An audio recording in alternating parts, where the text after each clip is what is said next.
주님을 사랑합니다. 주는 나의 반석이시며 나의 요새시라. 주는 나를 건지시는 나의 주, 나의 하나님.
내가 주님을 찬양합니다.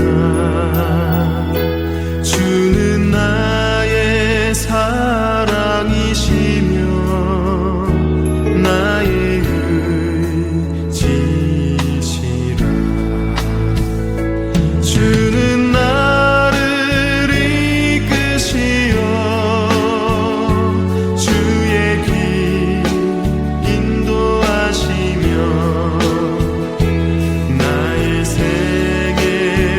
자 되시니 내가 따르리라. 나의 하나님,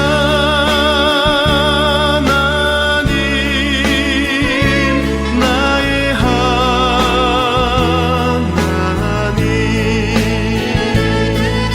생명의 면류관으로 내게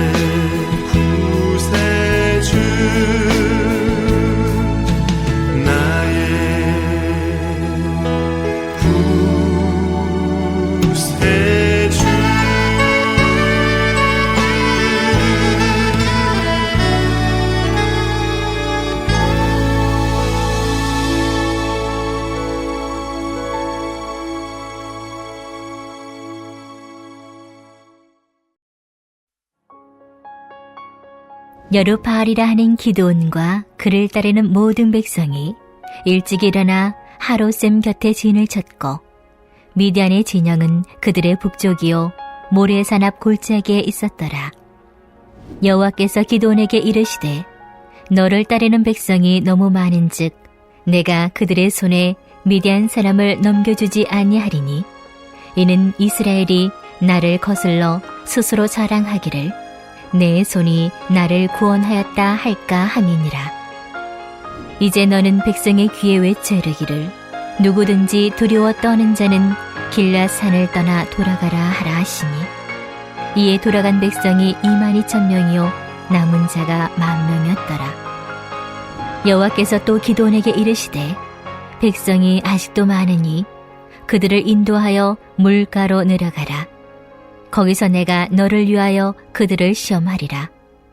내가 누구를 가리켜 내게 이르기를 이 사람이 너와 함께 가리라 하면 그는 너와 함께 갈 것이요 내가 누구를 가리켜 내게 이르기를 이 사람은 너와 함께 가지 말 것이니라 하면 그는 가지 말 것이니라 하신지라. 이에 백성을 인도하여 물가에 내려가매 여호와께서 기드온에게 이르시되 누구든지 개가 핥는 것 같이 혀로 물을 핥는 자들을 너는 따로 세우고 또 누구든지 무릎을 꿇고 마시는 자들도 그와 같이 하라 하시더니 손으로 움켜 입에 대고 핥는 자의 수는 300명이요 그 외의 백성은 다 무릎을 꿇고 물을 마신지라. 여호와께서 기드온에게 이르시되 내가 이 물을 핥아 먹은 300명으로 너희를 구원하며 미디안을 내 손에 넘겨주리니 남은 백성은 각각 자기 처소로 돌아갈 것이니라 하시니 이에 백성이 양식과 나팔을 손에 든지라. 기드온이 이스라엘 모든 백성을 각각 그의 장막으로 돌려보내고 그 300명은 머물게 하니라. 미디안 진영은 그 아래 골짜기 가운데 있었더라. 아멘. 오늘도 우리가 함께 말씀을 나눌 때 성령께서 우리의 영을 열어 깨닫게 하시고 사모하는 심령에 기도의 제목을 새겨주실 것을 믿습니다. 여러분, 여호수아 23장 10절에는 너희 중 한 사람이 1000명을 쫓으리니 이는 너희의 하나님 여호와가 너희에게 말씀하신 것 같이 너희를 위하여 싸우심이라 라는 말씀이 있습니다. 여러분, 하나님께서 여호수아를 통하여 하신 이 말씀은 과장된 표현이나 허구가 아닙니다. 하나님께서는 주님만 의지하는 주님의 백성 한 명을 사용하신다는 것입니다. 그러니 세상 풍조를 따르며 자신의 힘을 믿고 사는 불순종의 영에 사로잡힌 1000명에 속하지 말고 작고 연약하지만 겸손하게 주님을 그 도우심을 의지하는 한 명에 속한 자가 되라는 것이죠. 우리는 뛰어난 능력을 지닌 사람들 또는 압도적으로 많은 수의 사람들이 함께해야 성공과 승리가 이루어진다고 믿는 경향이 있습니다. 그러나 하나님은 우리 인간들이 생각하는 세상의 기준을 비웃기라도 하듯이 그와 정반대로 일하십니다. 하나님이 역사를 행하시는 그 과정을 보면 작고 연약한 자들 그리고 많은 숫자가 아니라 오히려 적은 숫자를 선택하셔서 구원의 역사를 이루십니다. 승리와 구원의 역사가 나타나는 것은 오직 하나님, 오직 그분의 역사하심만으로 가능함을 믿으라 말씀하십니다. 오늘 우리가 함께 나눌 사사기 7장도 그런 내용입니다. 본문을 보면 이스라엘이 그들을 압제하던 원수 미디안과 이방 연합군으로 이루어진 군대와 전쟁하기 위해 서로 대치하고 있는 상황입니다. 이스라엘 군은 32,000명의 군대가 하루셈 물가 곁에서 진을 치고 있고 미디안 연합군은 13만 5천 명이 모래산 골짜기에 진을 치고 있습니다. 서로 군대의 숫자가 가늠이 될 정도로 가까운 거리였습니다. 성경의 표현 그대로 바다에 모래알같이 모인 미디안 연합군은 이스라엘 진영을 바라보며 생각했습니다. 이스라엘은 도대체 무슨 생각으로 우리와 전쟁을 하겠다는 거야? 3만 명, 어떻게 그것으로 우리를 이길 수 있다는 거야? 숫자부터가 상대가 안 되죠. 이스라엘 저놈들이 우리에게 7년간 지배를 당하더니 이제는 그냥 죽여달라는 것이구나. 미디안은 그간 7년 동안 이스라엘을 움켜쥐고 흔들었던 것처럼 이번 전쟁도 당연히 자신들이 승리할 것이라고 생각했습니다. 그러나 하나님의 생각은 달랐습니다. 이제 미디안과 이방 연합군의 손에서 이스라엘을 건져주시고 미디안과 연합군을 진멸시킬 것이 바로 하나님의 생각이셨습니다. 이 전쟁을 통해 하나님께서는 전쟁은 여호와께 속하였으며 모든 인간들은 오직 주님만을 의지하는 인생을 살아야 함을 깨닫게 해주시려는 것입니다. 이스라엘뿐 아니라 과거, 현재, 미래를 통틀어 모든 세상 사람들에게 오직 주님만 의지하는 인생을 살라는 것을 깨닫게 해주시려는 것입니다. 본문 2절을 보면 하나님은 기드온에게 말씀하십니다. 기드온아, 너와 함께 싸우기 위해 모인 이스라엘 군사들이 3만 명인데 아직도 너무 많다. 3만 명으로 승리를 얻게 된다면 너희는 분명 스스로를 자랑하며 나의 손이 나를 구원하였다 말할 것이다. 우리 생각으로는 3만 명으로 13만 명과 싸우러 나간 것 자체가 죽기 위한 전쟁, 지기 위한 전쟁인데 하나님은 그 3만 명도 많으니 집으로 돌려보내라 하십니다. 우리는 이 말씀에서도 우리 인간들이 얼마나 교만한 존재인지 주님께서 깨닫게 해주십니다. 하나님의 도우심이 너무도 명백한 승리임에도 불구하고 그 3만 명으로 승리를 한다면 그들은 자신들이 일당 100명, 일당 1000명을 무찔렀기에 13만 명을 이겼다고 후손들에게 자랑하며 대대손손 하나님의 영광을 가로챌 것이기 때문입니다.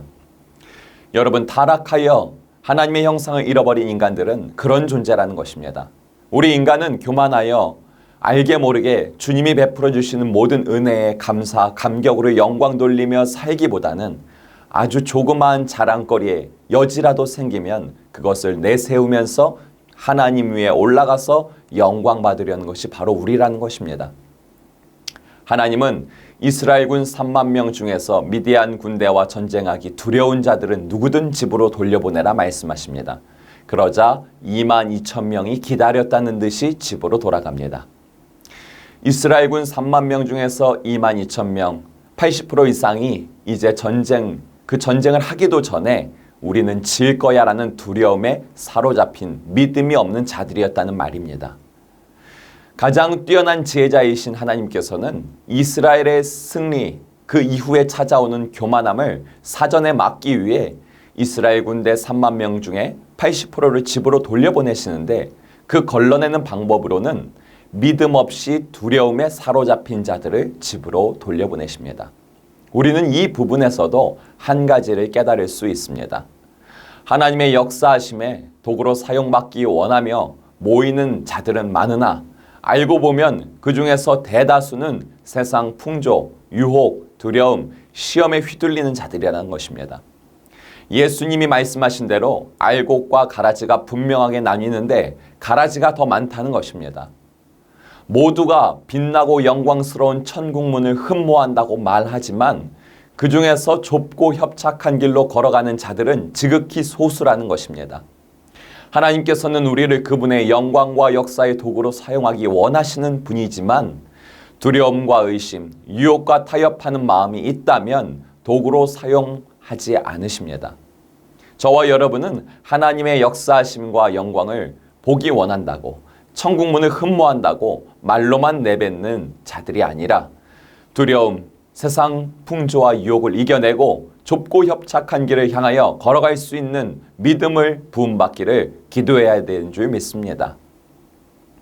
하나님의 역사, 그 역사보다는 두려움의 영에 눌려있던 2만 2천 명은 집으로 돌아갔고 이제 이스라엘군은 1만 명만 남았습니다. 1만 명을 갖고 13만 명과 싸워 이겨야 하는 기드온도 막막합니다. 그러나 하나님께서는 그분의 역사심과 영광을 온전히 드러내기에는 1만 명도 많다고 하십니다. 아직도 인간은 자기들의 힘으로 해냈다고 말할 수 있는 여지가 남아있는 것이죠. 우리 인간은 왜 이렇게 교만한 것일까요? 하나님께서는 1만 명 중에서 다시 추리는 작업을 하시는데 그 방법으로 시냇가에서 물을 마시게 합니다. 이스라엘 군이 물을 마실 때 무릎을 꿇고 개가 핥아, 혀로 핥아 마시는, 그렇게 개처럼 물을 마시는 자를 추려내라고 하십니다. 손으로 물을 떠서 마시는 자는 300명 뿐이었습니다. 하나님께서는 손으로 물을 떠 마시는 300명만 데리고 미디안과 싸우러 나가면 승리를 주시겠다고 말씀하십니다. 하나님은 군사들이 어떠한 행위를 보고 싸움터에 나갈 자들을 추려낸 것이 아닙니다. 하나님께서는 역사를 일으키실 때에 우리의 어떠한 행위나 제스처에 근거해서 역사를 일으키지 않는다는 것을 우리는 깨달아야 합니다. 예배 중에나 찬양할 때, 기도할 때 우리가 행하는 어떠한 행동이나 제스처 그 자체가 임재의 근거가 될 수 없다는 것입니다. 하나님의 임재와 성령의 역사하심은 그분의 주권에 달려있는 것이지 우리의 행위와 제스처에 달려있는 것이 절대 아니라는 것을 기억해야 합니다. 우리에게 필요한 것은 오직 사모하는 가난한 심령, 성령을 사모하는 심령뿐인 것입니다. 손으로 물을 떠마신 300명을 데리고 전쟁에 나가라는 것은 단지 가장 작은 단위 300명을 추려내기 위한 작업이었습니다. 300명으로 13만 5천 명과 싸워 이긴다? 이건 그 어떤 기적이 일어나도 불가능한, 이건 불가능한 일이야. 이 세상에 존재하는 그 어떤 위대한 신이 돕는다고 하여도 이건 불가능한 일이야. 하나님은 바로 그 고백을 듣기 위해서 300명을 추리신 것입니다. 이스라엘군은 모두 집으로 돌아갔고 이제 기드온과 300명만이 하롯셈 진영에 남아 밤을 맞이하게 됩니다. 하나님은 기드온에게 말씀하십니다. 내가 이 300명으로 너희를 구원하며 미디안을 기드온 너의 손에 넘겨줄 것이다. 기드온은 주님의 말씀을 듣고 그 밤 동안 기도했을 것입니다. 주님, 정말 말도 안 되는 그 약속을, 그 말씀을 제가 믿을 수 있도록 저에게 믿음을 주소서. 기드온은 기도했을 것입니다. 함께 남은 300명 군인들도 각자 마음속으로 고백했겠죠. 여호와 하나님, 이 일은 주님이 돕지 않으시면 불가능한 일입니다. 주님 도와주세요. 여러분, 하나님은 그 믿음의 고백을 듣기 원하셨던 것입니다. 그러한 믿음의 고백을 하는 가난한 심령이 된 자들, 그들을 도구로 사용하십니다. 하나님께서는 저와 여러분이 바로 그 기드온과 300명과 같이 가난한 심령이 되기를 바라고 있습니다. 우리가 어떠한 일이나 문제들을 직면했을 때 우리는 계산하기를 이제 내려놓아야 합니다. 그리고 오직 외로이 남겨진 300명과 같은 심령이 되어야 합니다. 더 나아가서 우리는 하나님의 위대한 역사의 도구로 사용받기 위한 그때만 가난한 심령이 되는 것이 아니라 어떠한 위기나 문제나 중요한 일 앞에서만 가난한 심령이 되는 게 아니라 매 순간 숨을 쉬는 것, 먹고 자는 것, 그리고 다시 눈을 뜨는 것, 그 다음날 아침을 맞이하는 것, 알고 보면 이 모든 일상이 주님의 역사심인 줄 믿고 감사하며 매 순간 가난한 심령으로 우리는 살아야 할 것입니다. 그 가난한 심령으로 살아갈 때에 우리는 하나님 위에 올라가 있던 교만을 회개할 수 있고 하나님을 우리의 왕으로 섬기면서 반역자가 아닌 왕의 자녀로 살면서 왕이신 하나님이 행하는 그 영광의 역사에 참여할 수 있게 되는 것입니다. 오늘도 가난한 심령으로 살면서 하나님의 역사심의 도구로 사용받기 원한다고 갈망하는 저와 여러분 되시기를 소망합니다. 이 시간 함께 기도하기 원합니다. 하나님의 역사심의 도구로 사용받는 복된 인생 되도록 저와 우리 가정과 교회와 이 나라를 가난한 마음, 가난한 심령 되게 하소서. 땅끝까지 복음화, 그리고 다음 세대 복음화를 위하여 오늘도 기도하오니 우리에게 애타는 마음과 눈물을 허락하소서. 진행 중인 교육부서의 여름 사역 가운데 성령의 기름을 충만하게 부어주소서. 오늘도 국내 농어촌과 도시삼각교회에서 그리고 해외 각처에서 복음을 전하는 목사님, 선교사님, 평신도 사역자들에게 성령의 기름을 부어주소서. 함께 기도합시다.